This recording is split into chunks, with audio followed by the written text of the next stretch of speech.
Hello guys, welcome to my channel AJ pharma study. আজকে আমরা আলোচনা করব ডি ফার্মের ফার্মাসিউটিক্যাল কেমিস্ট্রির এনএসএআইডি যে চ্যাপ্টারটা আছে সেই চ্যাপ্টারটা নিয়ে ফুল ডিটেলসে আজকে ক্লাসটা নেব। তো প্রথমে আমরা দেখব যে এনএসএআইডির ফুল ফর্ম হচ্ছে নন স্টেরয়েডিয়াল অ্যান্টি ইনফ্ল্যামেটরি ড্রাগস। তাহলে এখান থেকে আমরা বুঝতে পারলাম যে এনএসএআইডির যে ফুল ফর্ম, পরীক্ষা এটা দেয় কিন্তু অনেক সময়, যে এনএসএআইডির ফুল ফর্ম কি। তাহলে এনএসএআইডির ফুল ফর্ম হচ্ছে নন স্টেরয়েডিয়াল অ্যান্টি ইনফ্ল্যামেটরি ড্রাগস। তো এবার এখানে কিছু টার্ম পেলাম, যেমন নন স্টেরয়েডিয়াল অ্যান্ড আর একটা হচ্ছে ইনফ্ল্যামেটরি। যেহেতু ইনফ্ল্যামেটরি মানে হচ্ছে প্রদাহ বা তোমার কোনো জায়গায় যদি ফুলে যায়, ব্যথা হয়, তো সেগুলো হচ্ছে কি ইনফ্ল্যামেশন বা ইনফ্ল্যামেটরি।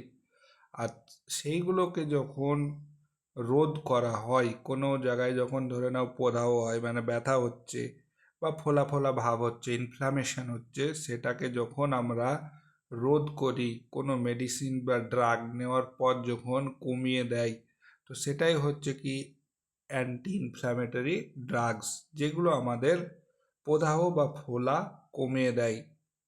এবার এটাকে আমরা কেন নন স্টেরয়েড বলছি, কারণ এটা স্টেরয়েড নয়, তো সেই জন্য আমরা এটা বলছি non steroidal anti inflammatory drugs. তো এখানে ডেফিনেশনটা দেখো যে non steroidal anti inflammatory drugs are group of drug. এটা হচ্ছে সেই সমস্ত ড্রাগ যেগুলো আমাদের কি করে,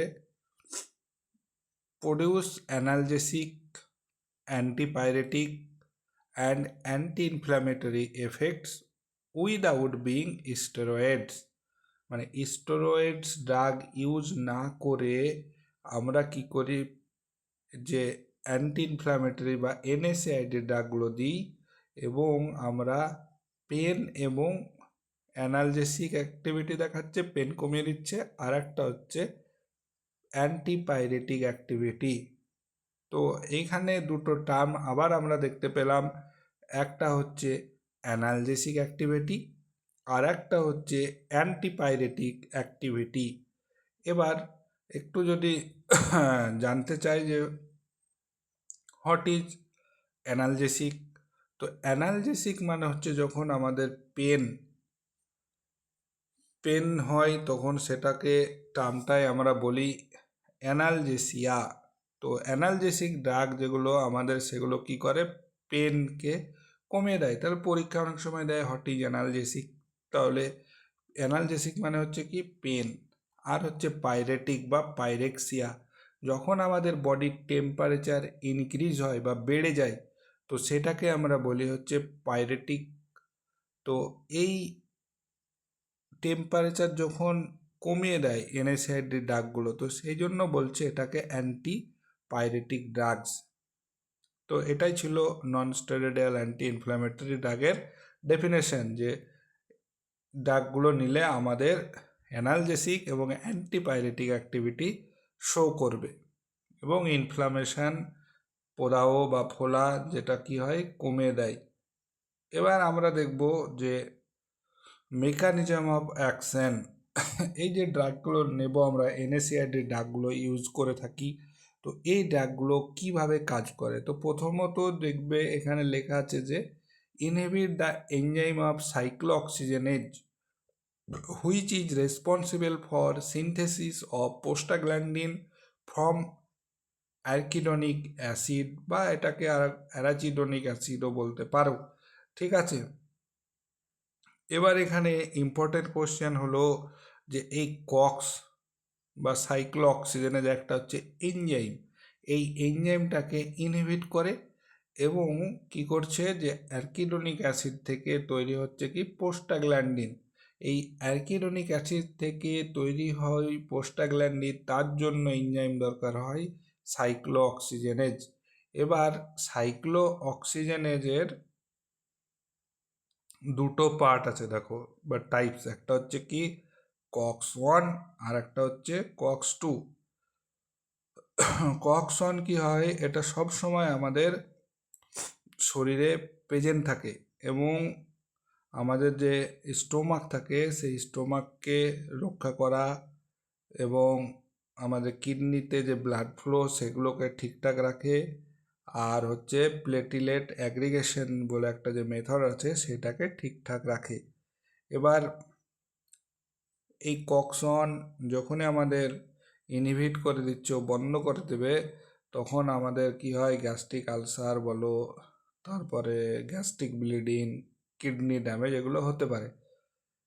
আর যে কক্স টু আর একটা আছে দেখো, ওটা কি করে, ওটা সাধারণত আমাদের যে ইনফ্লামেশন সেটা সময় তৈরি হয়, এর কাজ হচ্ছে পেন, ফিভার, ইনফ্লামেশন এগুলোকে করা, ঠিক আছে।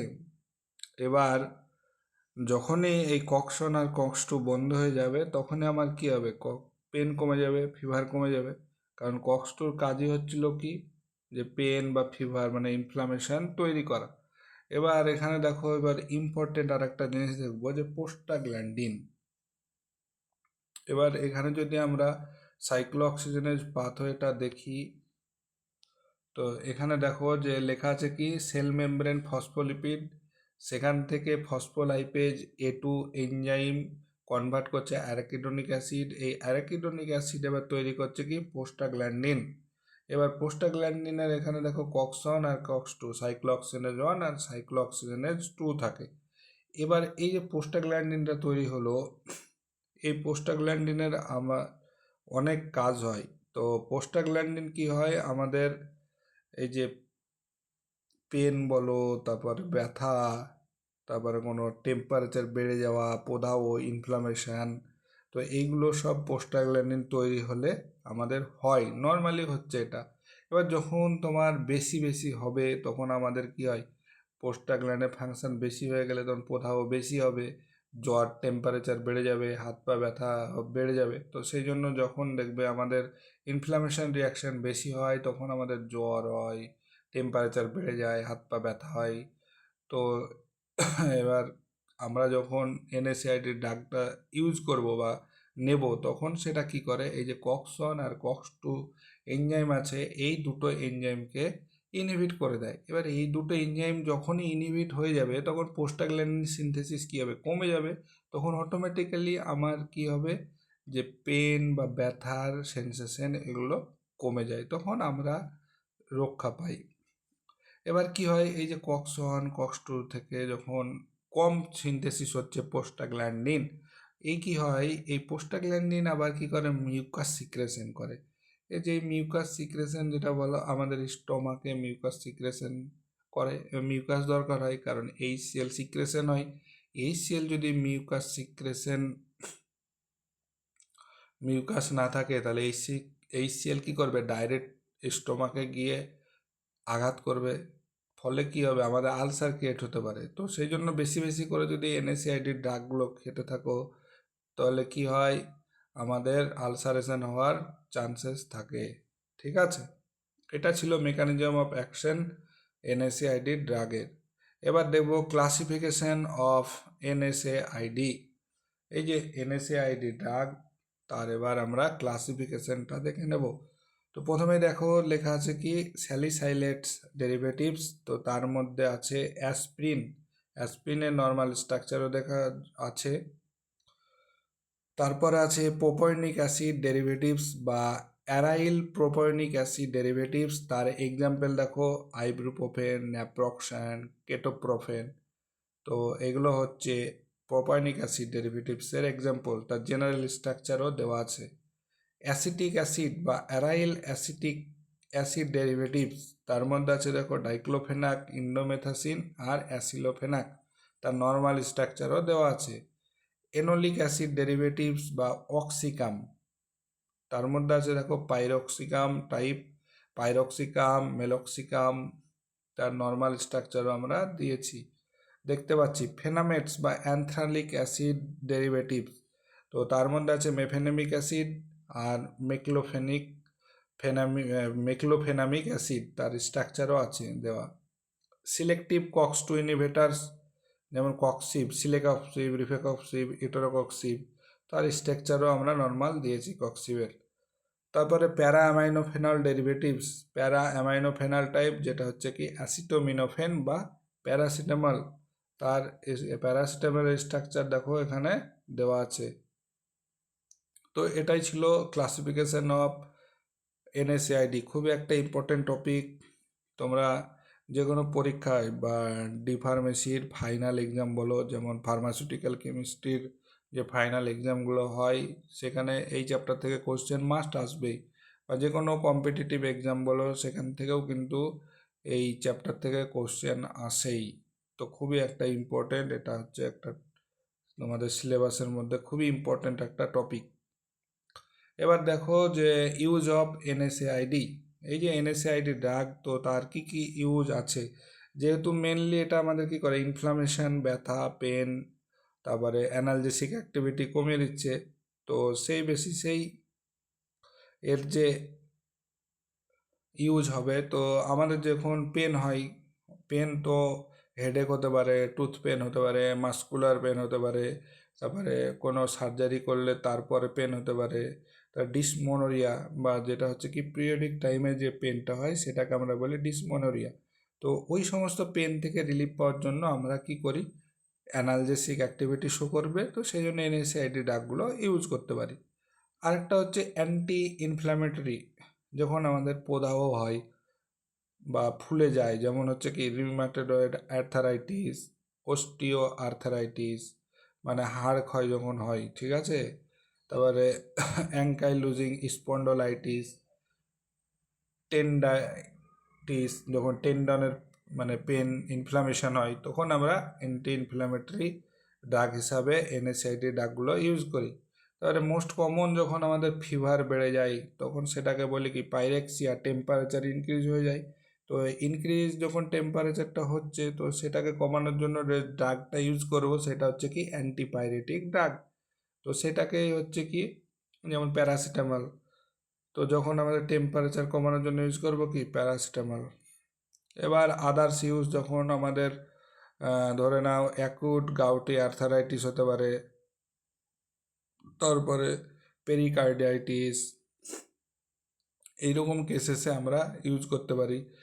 কার্ডিওভাস্কুলার ইউজ একটা আছে যদি দেখি, মানে হার্টে, কারণ অ্যাসপিরিন ইউজ করি, কারণ এর আগে একটা যখন পড়াচ্ছিলাম তোমাদের কক্স অ্যান্ড কক্স টু, ওখানে দেখো যে কক্স টু যেটা আছে এখানে, এই কক্স টু আমাদের কি করে, এই কক্স ওয়ান যে support platelet function, platelet aggregation হতে দেয় না। কারণ এই কি হয়, আমাদের যদি তুমি প্লেটলেট অ্যাগ্রিগেশন বলে একটা মেথড আছে, প্লেটলেটস মানে হচ্ছে অণুচক্রিকা, যখন ব্লাড ফ্লো হয় তখন যদি প্লেটলেট অ্যাগ্রিগেশন হয়, কারণ প্লেটলেট ব্লাড ক্লট হতে মানে জমাট হতে সাহায্য করে, হেল্প করে। তো ব্লাড যদি ক্লট হয় বা প্লেটলেট এসে অ্যাক্টিভেট হয়, তো ব্লাড ক্লট হলে কী হবে, রক্ত জমাট বাঁধতে শুরু করবে, ফলে যারা হার্টের পেশেন্ট হয় তখন রক্ত যদি মানে কী হয় বলো তো, ঠিক হয়ে যায়, তখন ক্লট হওয়ার সম্ভাবনা থাকে। তো সেই জন্য আমরা কি করি, অ্যান্টিপ্লেটিলেট এজেন্ট দেওয়া হয়, কারণ প্লেটলেটকে অ্যাক্টিভেট দিবে না, প্লেটলেট অ্যাগ্রিগেশন হবে না, ব্লাড কি হবে, জমাট বাঁধবে না, ঠিক আছে। তো সেই জন্য অ্যাসপিরিন ইউজ করি। তো মায়োকার্ডিয়াল ইনফ্রাকশন বা স্ট্রোক যখন হয় তখন কি হয়, ওই একই কারণে ব্লাডটা যেন জমাট না বাঁধে, ঠিক মানে ঘন না হয়, তো সেই জন্য আমরা প্লেটলেট ইউজ, এই অ্যান্টিপ্লেটলেট ড্রাগ হিসাবে অ্যাসপিরিন ইউজ করি। তাহলে অ্যাসপিরিন হচ্ছে কি একটা এনএসএআইডি ক্যাটাগরির ড্রাগ, তো সেই জন্য এখানে কার্ডিওভাস্কুলার ইউজটা বলা আছে।